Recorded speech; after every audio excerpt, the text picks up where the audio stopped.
Ai, ai. Vamos lá. Olá, meus queridos. Shalom, Shana Tová para todos. Não é?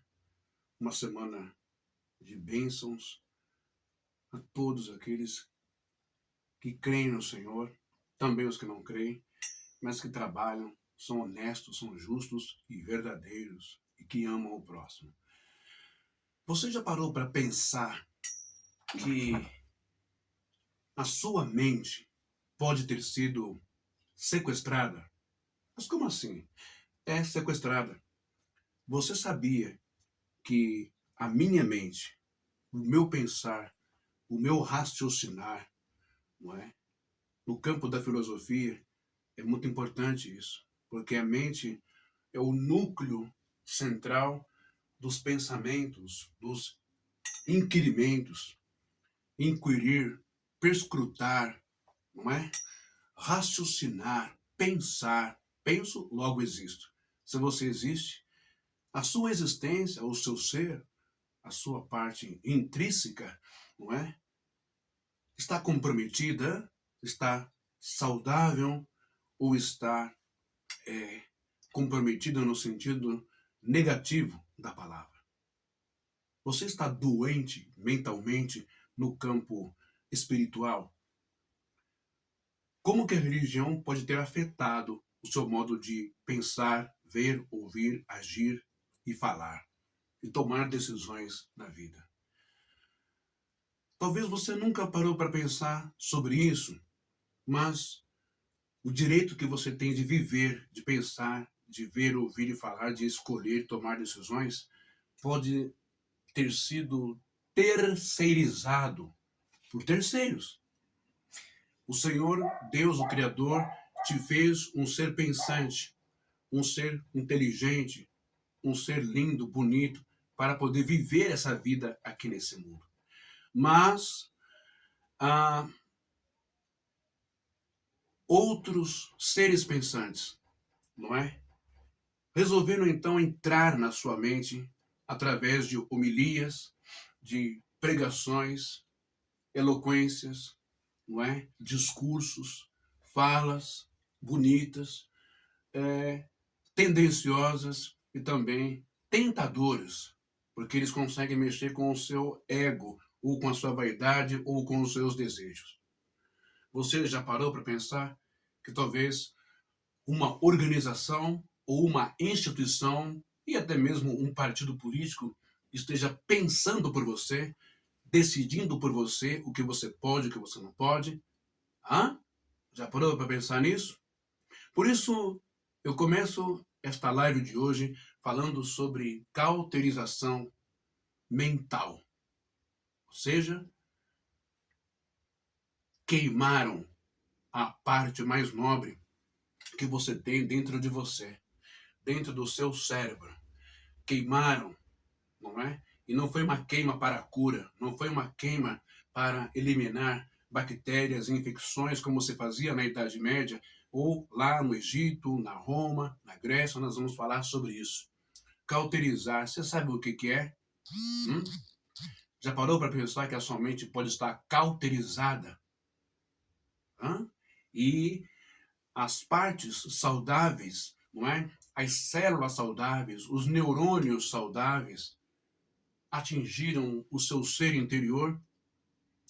Bom, cauterizar, você sabe o que é essa palavra, esse vocábulo, o que significa isso? E se você teve e está com a sua mente cauterizada, como será que a Bíblia nos ensina sobre isso? Como será a sua vida desde então que a sua mente foi cauterizada?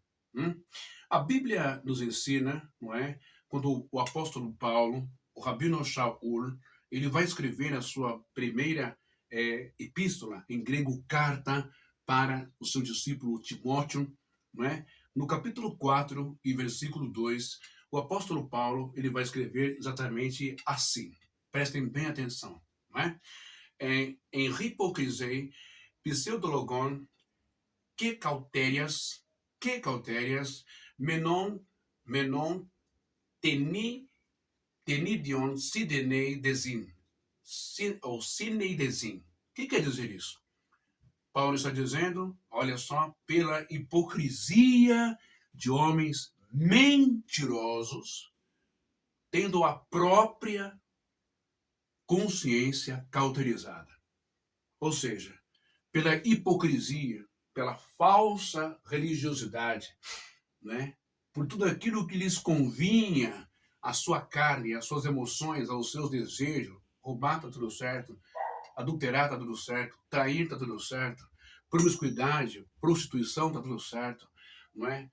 Acordos, acordeões de braços dados, né, de conchavos com criminosos, tanto na política quanto no mundo, tá tudo certo, desde que venha dinheiro para nossa mão. Mentir, enganar, distorcer os textos bíblicos, não é? Passar por cima da palavra de Deus, tá tudo certo, não tem problema nenhum. Eles cauterizaram a sua própria mente para o próprio lucro, para o próprio sucesso, não é? Mundano dentro da organização, da instituição então chamada igreja. Por isso que Paulo se preocupa de forma incisiva, de forma muito séria em relação a essas coisas, a esses homens falsos, e manda essa primeira carta a Timóteo. E no capítulo 4, versículo 2, ele destaca isso muito bem. Hipocrisia de homens mentirosos. Quando você, evangélico, crente, escutar um pastor, um evangelista, um missionário, seja lá quem for, na sua igreja, dizer a você que você tem que trazer dinheiro para Deus e tem que trazer o melhor para Deus, saiba que você está sendo totalmente, descaradamente, nu e cru na sua cara, enganado, porque essa mensagem ela é falsa. Ela não tem respaldo nas escrituras, por mais que usem textos das escrituras. Isso chama-se anacronismo. Trocar oferendas ou dízimos, que eram frutos da terra, etc, etc, por grana, por dinheiro. Ok? Anacronismo puro, mentira pura, cara de pau pura, malandro, sem vergonha, safado, que não tem medo, não tem temor, não tem respeito, tem nada a ver com Deus. Pura religiosidade para ficar bem na fita e colocar medo em você. Portanto, a gente precisa, essa live daqui em diante vai ser uma live muito profunda mesmo, vai abranger vários campos, não é, da mente humana, ok? E eu quero que você preste muito bem atenção sobre isso. E antes de dar início, né, sobre cauterização, explicar sobre o que é isso, eu preciso falar sobre esses versículos que eu coloquei aqui em grego para você. Todos eles das cartas de Paulo, não é? Aqui eu vou ter, deixa eu ver aqui, eu vou ter a 1 aos Coríntios 2,16, depois eu vou ter aos Romanos 12:2 e por último aos Efésios 4:23. Eu quero iniciar essa série, digamos assim, de transmissão sobre a mente humana, fazendo as seguintes perguntas. A sua mente, a sua visão, a sua maneira de pensar, de agir, ela está sendo dominada, conduzida por quem? Por Jesus Cristo e seus ensinamentos e o Espírito Santo, fundamentado na palavra de Deus, ou ela está sendo conduzida, manipulada, influenciada por líderes religiosos, por igrejas, pelo mal, pela carne, pela corrupção. É isso que eu quero que você preste atenção neste estudo que eu estou iniciando a partir de agora. Então, 1 aos Coríntios 2,16, esse primeiro aqui que está em amarelo, nós começamos a ler o seguinte, bem aqui, tá vendo? Tisgaregnon, non curios ros. Simbi basei afeton, é uma pergunta, hein? É uma pergunta aqui, ó. Tisgar egonon, egonon non curios. curios, ou curios, José Simbazei, Afton,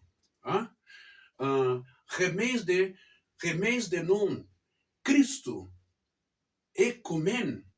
Cristo ecumen. Ou seja, o que esse versículo aqui está ensinando para a gente?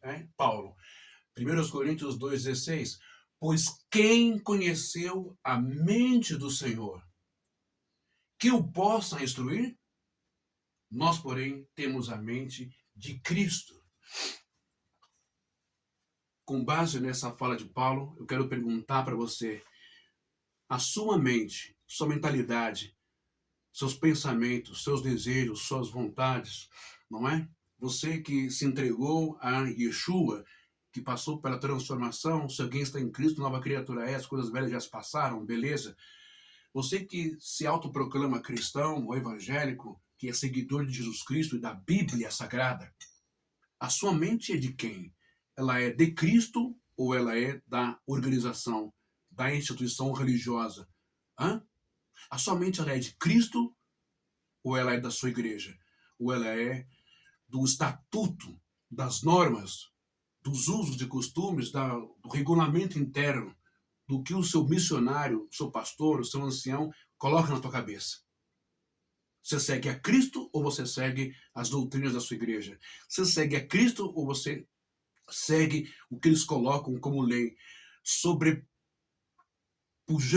né? Sobrepondo acima do que Cristo ensinou na sua cabeça?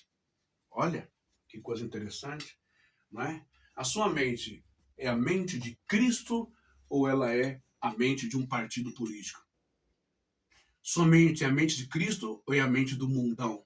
Pode fazer o que quer e dane-se, não está nem aí. Se a sua mente realmente ela é de Cristo, por que você permite a si mesmo ser tão perseguido, tomar tanta chicotada na sua igreja pelo seu missionário, pelo seu pastor, pelo seu ancião? Se a sua mente ela é de Cristo, por que mesmo sabendo que a sua igreja, a direção está errada, por que você permanece aí? Qual é o pavor? Qual é o medo? As ameaças, que você vai para o inferno, que o diabo vai entrar na sua vida e que a sua vida vai ser destruída?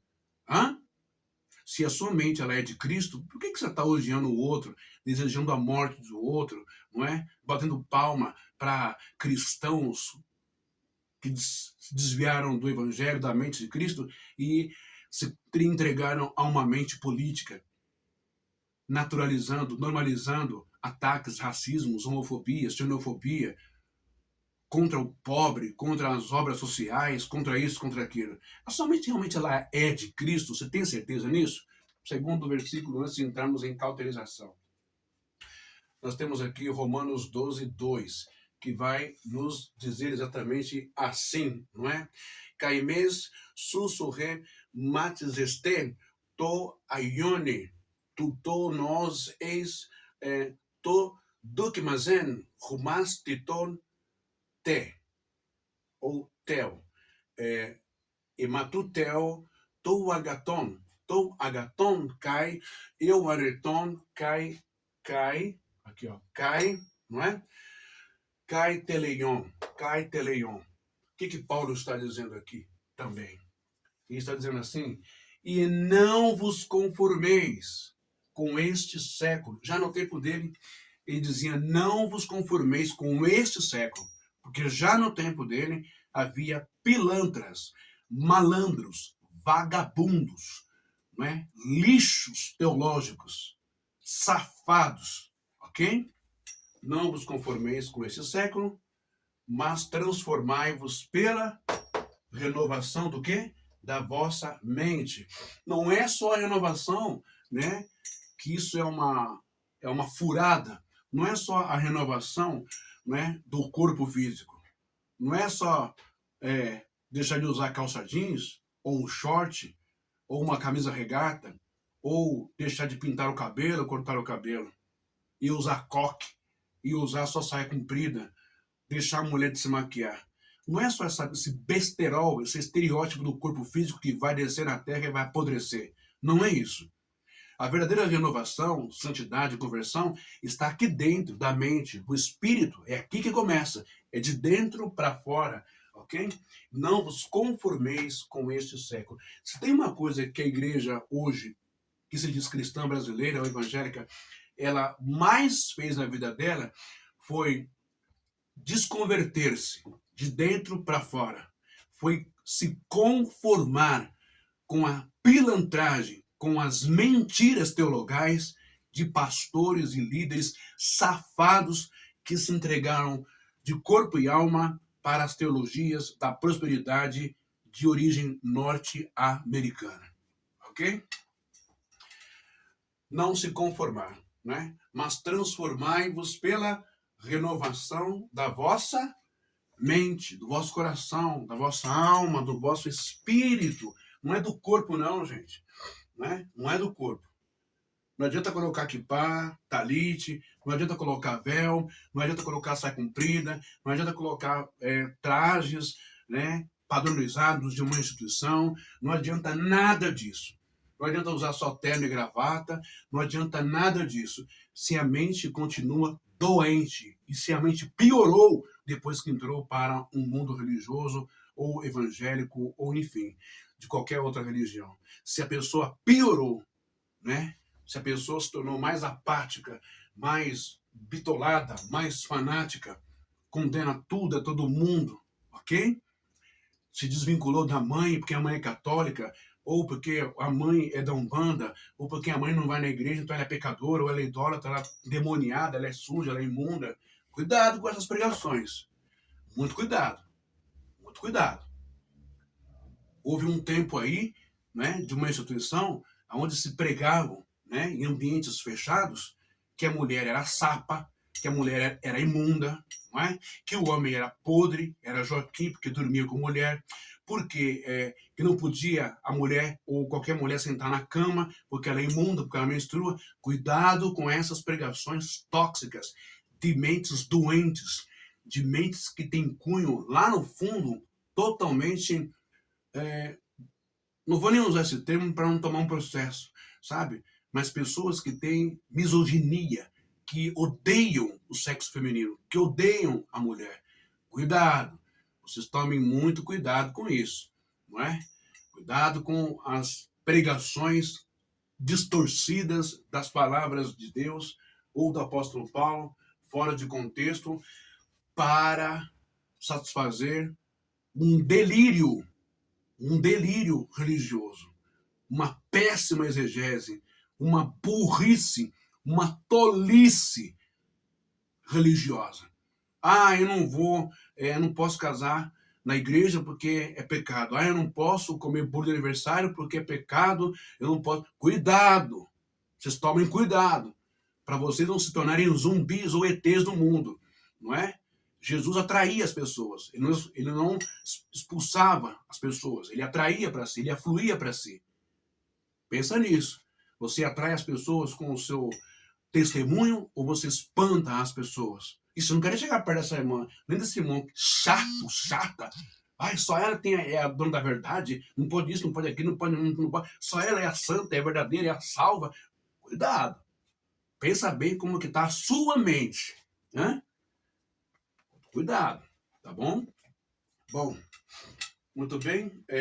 E não vos conformeis com este século, mas transformai-vos pela renovação da vossa mente, para que experimenteis qual seja a boa, agradável e perfeita vontade de Deus. Não é a vontade do seu missionário, não é a vontade do seu líder, não é a vontade do seu falso apóstolo, não é a vontade do seu ancião, ou do seu reverendo, ou do seu presbítero, não é a vontade do seu pastor. Tem que estar enquadrado dentro da vontade dele. Lá em cima, o Pai das luzes. Tem que estar na vontade de Jesus Cristo, Yeshua. Tem que estar dentro da vontade de Yeshua, Yahshua, como você entende e aceita. Se estiver fora da vontade de Jesus, fora da vontade de Deus, se estiver fora da palavra de Deus, é religiosidade pura, é golpe puro, é estelionato puro, é manipulação pura, é loucura pura. Ok? O terceiro versículo nós vamos tratar, que já vou dar como introdução, é quando Paulo escreve aos Efésios 4:23. Paulo vai escrever ananiostai de to pneumatonos rumon, ananiostai, né? De to pneumatinos rumon. Que Paulo está dizendo aqui? E vos renoveis no espírito do vosso entendimento. Prestou atenção que esses 3 textos que eu li, das 3 cartas de Paulo, a Coríntios, a Romanos e aos Efésios, há uma das grandes preocupações do então apóstolo Paulo é a mente humana. Porque entrou na sua mente, você absorveu, já era. É como Jesus disse, cuidado, porque quando o mal é expulso da mente, da alma, da pneuma da pessoa, ele anda por lugares áridos e não encontrando lugar, ele volta. E torna a situação daquela pessoa pior do que era antes. Quem está atuando na sua mente? Quem está manipulando, governando a sua cabeça? Por que é tão difícil você aceitar a verdade? Sabia que é difícil aceitar a verdade? Né? Parece que é confusa, parece que é heresia, apostasia, parece que é coisa demoníaca, parece que é um outro ensinamento, parece que é algo anátema. Como Paulo disse, ainda que um anjo vos desça do céu e vos anuncie um outro evangelion, um outro evangelho, anátema seja, não é? E aí? Eu estou mostrando para você dentro da palavra, eu estou sendo neutro, sem puxar sardinha para A ou B, direita ou esquerda, ou qualquer outra religião ou igreja. Estou mostrando para você puramente como está aqui no texto. E aí, o que você pensa? Dá para você dobrar o seu joelhinho aí e orar e pedir para o Espírito Santo? O irmão Ben está falando a verdade ou está falando a mentira? Ele está sendo tendencioso ou não? Não, eu estou falando a verdade. E quem se machuca com a verdade é porque a carapuça lhe serviu. Não é verdade? É porque sabe que está sendo mentiroso. É porque sabe que está sendo malandro. É porque sabe que está enrolando. É porque sabe que está metendo louco. É porque sabe que está jogando com a sua mente na igreja. Que se você não der o dinheiro para a igreja, você é considerado maldito. Maldições vão vir na sua vida. Deus pesará a mão, porque você está sendo um relapso. Tudo mentira. Tudo conversa para boi dormir. Tudo história da carochinha. Deus não quis, nunca quis e não quer a sua moeda, o seu dinheiro, o seu pix, nem nada em relação à grana. Deixa de ser mentiroso, homem. Toma vergonha na sua cara. Vá se converter de verdade. Mateus 10, se não me engano, 7 ou 8. Curai os enfermos, limpai os leprosos, expulsai os demônios, ressuscitai os mortos, porém com uma condição, é de graça recebestes, de graças dai. O que eu faço com esse versículo? Eu rasgo ele, eu jogo no lixo?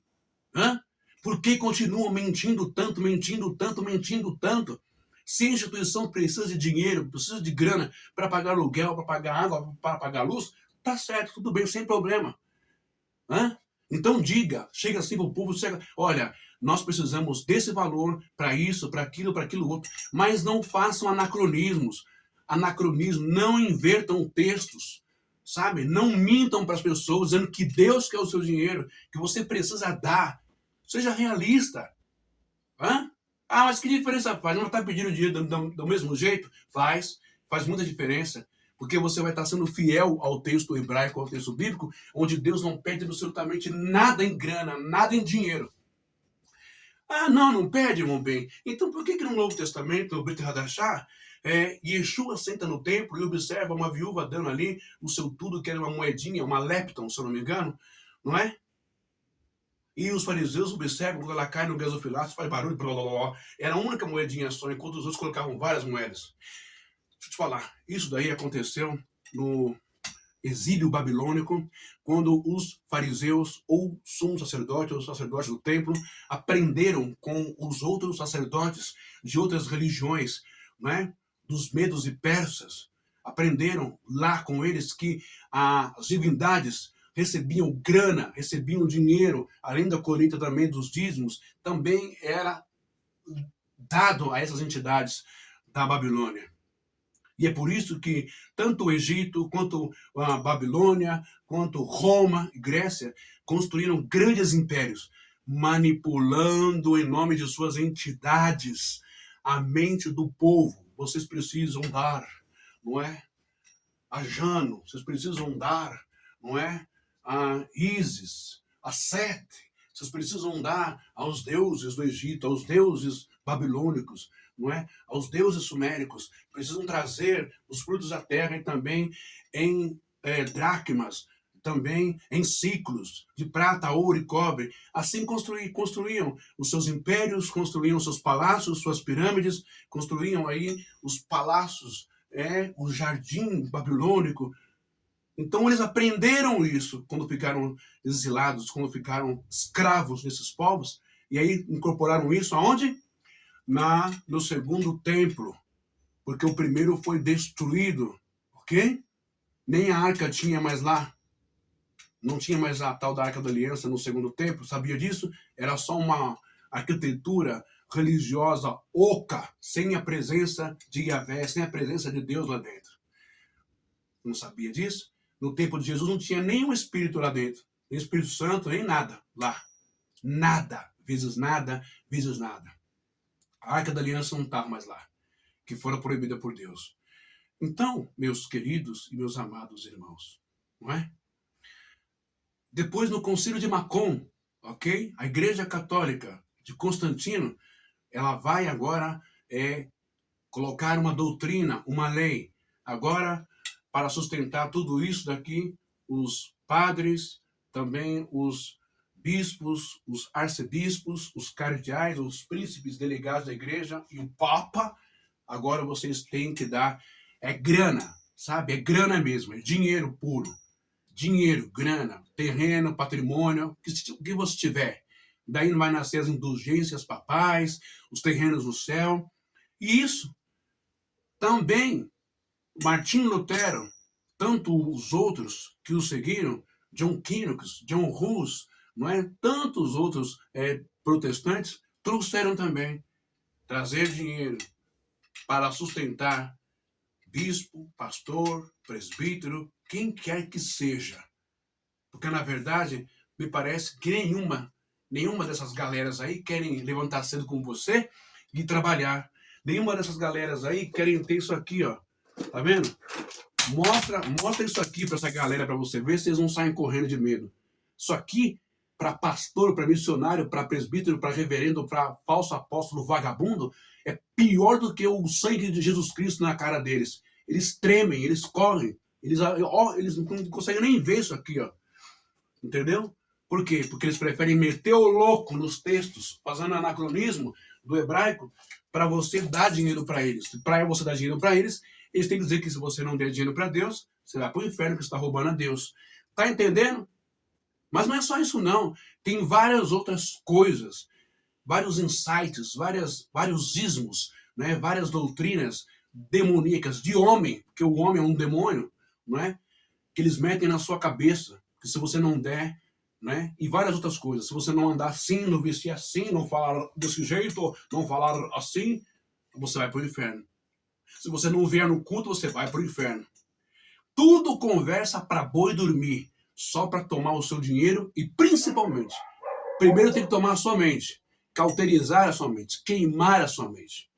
A sua mente está cauterizada por quem? Por Jesus Cristo, pelo Espírito Santo e pela palavra, ou pelo homem. Ok? Então, vamos repetir. 1 Coríntios 2,16. Pois quem conheceu a mente é do Senhor. Desgar ergonon non curios hos simbabezei afiton, pois quem conheceu a mente é do Senhor. Remeis de non Cristo ecomen. Ó, porém nós temos a mente de Cristo. Você tem a mente de quem? Como que você pensa? Romanos 12, versículo 2. E não vos conformeis com este século, não é? Ó, caime susre matiz este, toaione, tuton no eis, dokimazen, humos titon, telematuteu. Tobagatont kai. Eu baritont kai teleio. Mas transformai-vos pela vossa renovação, da vossa mente. Mas transformai-vos pela renovação da vossa mente, para que experimenteis qual seja a boa, agradável e perfeita vontade de Deus. E temos também os Efésios 4:23. Ananiostai de tom pneuma titonos rumon, e vos renoveis, não é? No espírito do vosso entendimento. Bom, aqui eu vou encerrar e depois eu volto dando continuidade na nossa live sobre o que é cauterizar a mente, literalmente cauterizada, como diz Paulo em 1 Timóteo 4, versículo 2, pela hipocrisia de homens mentirosos, tendo a própria consciência cauterizada. Sua consciência, sua mente, seu juízo, está saudável, está salutar, ou está comprometido? Está doente por causa da igreja, da doutrina da igreja. E aqui não estou pregando contra a igreja de Cristo, não. Não estou pregando contra a instituição cristã séria, não. Aqui eu estou explanando o texto da Bíblia que dá tapa na cara de vocês, porque vocês não têm um pingo de vergonha na cara, porque vocês são sim safados e mentirosos, e mentem. Pode cumprir 50%, mas outros 50% é tudo religiosidade. Pode cumprir 60%, 70%, 80%, pode cumprir 90%, mas se 10% for safadeza, for farra, for religiosidade, for mentira, metendo um louco na cabeça dos irmãos, contando historinha da carochinha na cabeça dos irmãos, para os irmãos sustentar vocês, vocês são mentirosos. Mentirosos, vocês são sem vergonhas, vocês são safados, vocês são pilantras. Daqui a pouco eu volto.